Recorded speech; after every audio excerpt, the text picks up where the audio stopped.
In Marvel, every mutant you've seen has the X gene to thank for their powers. But this gene has a form even further beyond the usual enhancements.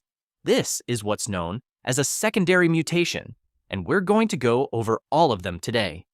Emma Frost. Her secondary mutation is her iconic diamond form, which is pretty much what it sounds like. She's able to encase her entire body in diamond skin.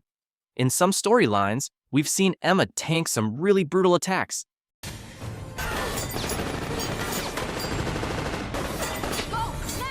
That includes blows from the Hulk, Cyclops' optic beams, and even a blast straight from the Dreaming Celestial, though it did manage to break her arm. The diamond form is a lot more than just a tough exterior. For some reason, and I'm not really sure how this works, she doesn't need any food or water when she's transformed. She also becomes very resistant to extreme temperatures while in this state, being able to withstand temperatures that would melt or outright freeze most others. There are some drawbacks though. While Emma becomes immune to all kinds of telepathy, this also means she isn't able to unleash her own telepathic powers. You can stop trying to read my mind, sugar.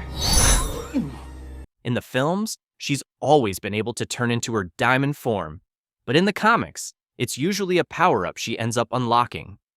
James Hudson.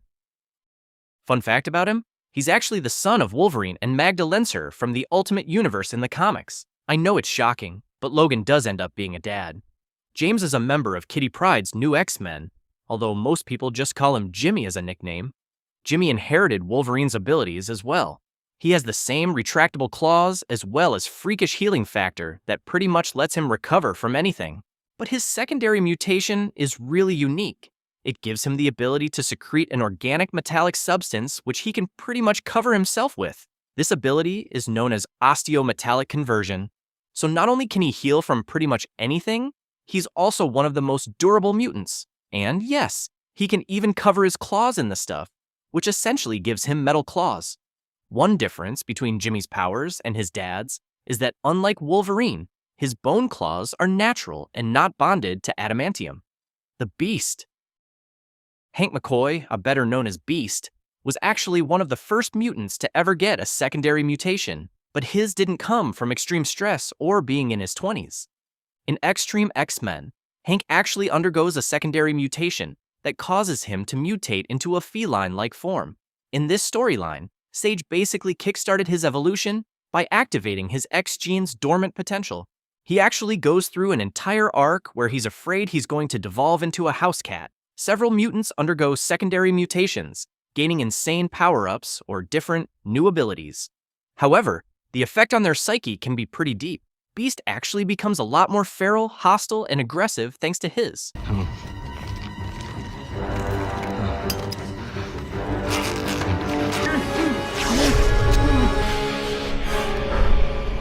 It's actually a well-discussed topic in the Marvel Universe. Professor X even held a pretty brief panel on the subject at the Johns Hopkins University in Baltimore in the second issue of Wolverine First Class. In another storyline, it came from experimenting on himself. While working under Dr. Carl Maddox, Hank isolated a hormone that could trigger advanced growth in mutations. Instead of turning into a cat, Beast actually developed gray fur all over his body. He got a lot more jacked, and his teeth turned into fangs. Plus, he got a massive power amp as well as an advanced healing factor. This was known as Gray Beast. In the X-Men films, Beast's mutations are a bit different. His initial mutation is just agility and feet that can grab things, or surfaces at least. Basically, his feet had grip, just like hands do. You know, the way monkeys grab branches. Beast was working on a cure for mutants, hoping to reverse his own so he could be normal. Instead, when he took it, the serum transformed him completely. This boosted his physical capabilities so much that he could knock out Azazel, who himself was a pretty strong mutant assassin.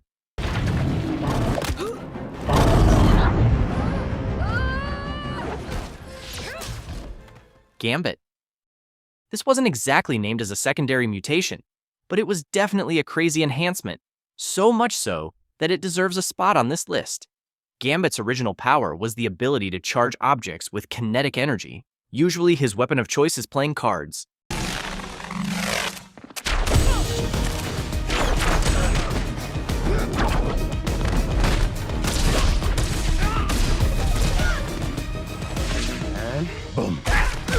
could do this with pretty much anything, though the larger the object, the more time it takes him.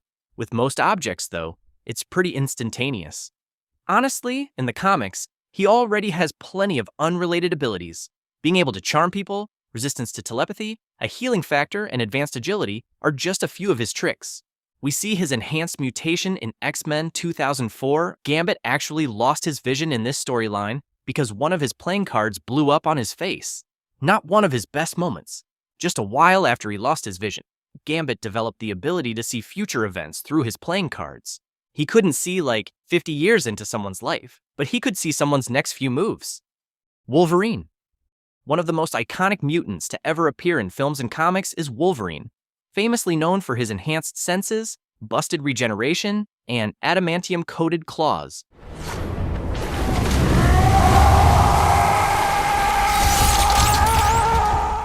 What he's also famous for is being a badass, but that's because of his personality, which he actually loses thanks to his secondary mutation. In the Fatal Attraction storyline, Magneto used his magnetism powers to completely rip out Wolverine's adamantium skeleton. Despite his near-unrivaled healing powers, he almost died from this.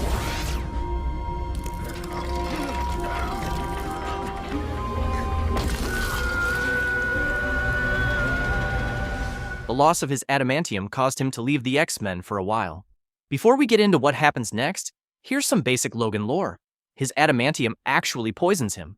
His healing factor is in a constant tug-of-war between fighting back the effects of the adamantium poisoning and healing him. Now, back to the plot. Once Magneto basically tore Logan a new one, literally, his healing factor went away too. It came back during a fight with Deadpool, after which he rejoined the X-Men. Soon after this, he had to fight Sabretooth, who had escaped from his cage in the X-Mansion and tried to kill Jean Grey, Kitty Pryde, and Jubilee.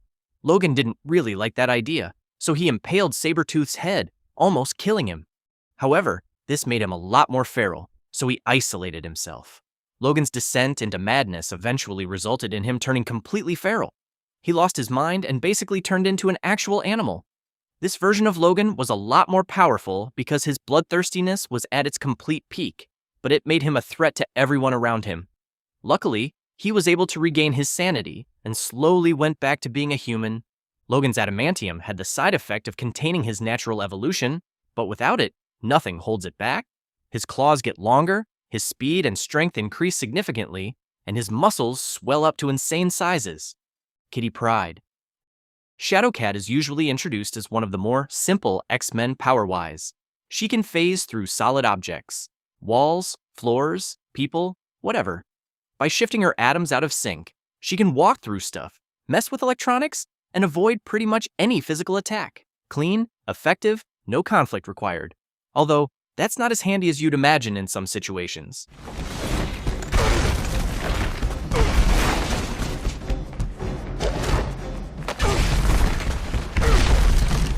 But things get weird. You throw time travel in the mix.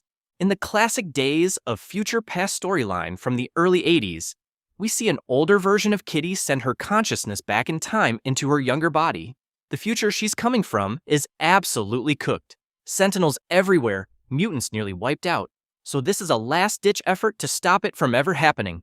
Here's the important part though. In the comics, this isn't framed as Kitty suddenly unlocking a brand new mutant power. It's more of a one-off solution cooked up by the surviving X-Men. Older Kitty's mind gets sent back, but it's treated like a narrative workaround, not a clean-cut secondary mutation like Emma Frost's Diamond form. Fast forward to X-Men Days of Future Past in 2014, and the movie straight up changes the rules. Now Kitty can actively send other people's consciousnesses back into their past bodies. That's how Wolverine ends up in the 1970s. In the film, this looks like a fully usable, repeatable ability, basically a brand new power stapled onto her mutation. So, does Kitty Pryde have a secondary mutation? In the comics, it's debatable at best. In the movies, absolutely. But that version of the power is an adaptation invention. Kitty ends up sitting in this weird gray area where storytelling needs blur the line between evolution and plot device. Iceman. Bobby Drake is one of those X-Men characters people seriously underestimate. On paper, he's just the ice guy. He freezes stuff, makes slides, survives extreme temperatures, classic early X-Men activities. But over time, it becomes very clear that Bobby's powers are way bigger than he ever thought they were. For most of his early career, Bobby believed he could only generate ice and cold externally. He still thought of himself as a human who controlled ice, not someone who could actually become it. That illusion completely breaks during a fight with Black Tom Cassidy in Uncanny X-Men number 415, where Bobby takes a near-fatal chest injury. That's where his secondary mutation starts kicking in.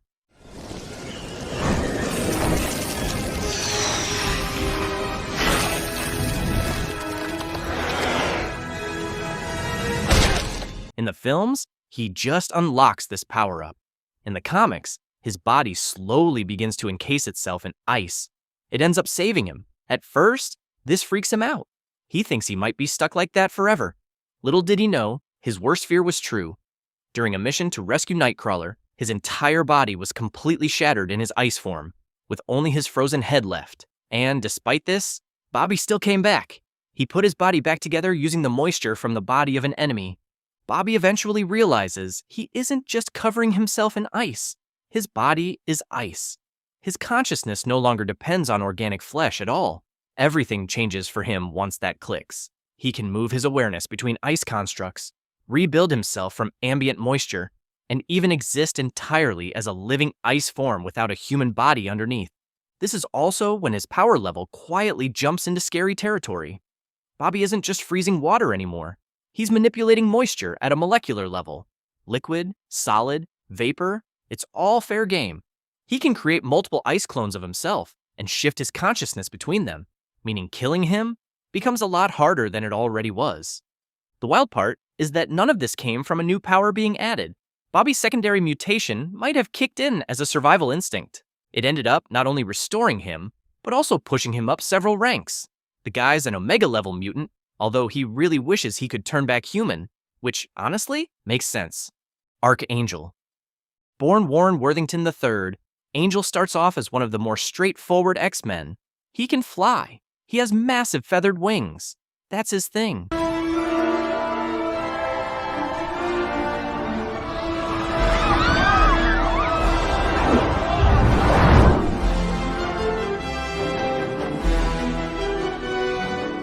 Early Warren is basically the team's air support, and while that's useful, it doesn't exactly scream world-ending power. Then Apocalypse enters the picture and completely wrecks his life.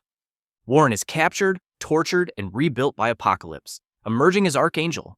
His organic wings are replaced with razor-sharp metallic ones. His personality becomes colder and more violent, and he's mentally conditioned to serve Apocalypse's agenda. For a long time, this transformation is treated as artificial, something done to him, rather than something that came from within. But later stories complicate that idea. He also gets some nice little boosts to his arsenal. After breaking free from Apocalypse's control, Warren discovers a strange new development tied to his altered biology. His blood now has powerful healing properties. When transfused into someone with a compatible blood type, it can rapidly heal injuries, cure illnesses, and even reverse otherwise fatal damage. This turns Warren into more than just a fighter. In certain situations, he becomes a walking medical miracle. Where this ability comes from is intentionally murky. Some stories suggest Apocalypse's modifications unlocked something latent in Warren's mutation. Others hint that his healing blood might be tied to a deeper evolutionary lineage, sometimes connected to ancient or angelic mutant myths within Marvel lore. Either way, this secondary mutation adds a whole new layer to his character. Warren isn't just a weapon anymore. He carries the ability to save lives at a biological level, which comes with its own psychological weight. Being both a symbol of destruction and a literal source of healing makes Archangel one of the more handy evolutions among the X-Men. Wolfsbane. Wolfsbane's a lycanthropic mutant, which means she can turn into a wolf or a werewolf-like hybrid form, which makes it all the more ironic that she's named after the one thing they're allergic to. Along with that come all the usual upgrades: enhanced strength, speed, agility, claws, fangs, and heightened senses. Physically, she's dangerous. Mentally, it's a bit of a mixed bag. These animal-type mutants really have to deal with a lot. For most of her life, Rana's powers feel more like a curse than a gift. Her transformations are tied closely to fear, trauma, and self-loathing, and she constantly struggles to balance her human identity with her animal instincts. That internal conflict is a big part of her character for years. Her secondary mutation shows up much later, and it's triggered artificially through exposure to a substance called mothervine. Mothervine is designed to activate or amplify mutant abilities, and in Ron's case, it causes a massive shift in how her powers work. Instead of transforming into a single wolf or hybrid form, Ronnie gains the ability to split herself into a pack of 5 smaller wolves. Each wolf operates independently in the physical world, but they all share the same consciousness. Ron sees through their eyes, thinks through their minds, and controls them simultaneously. This completely changes how her powers function in combat and strategy.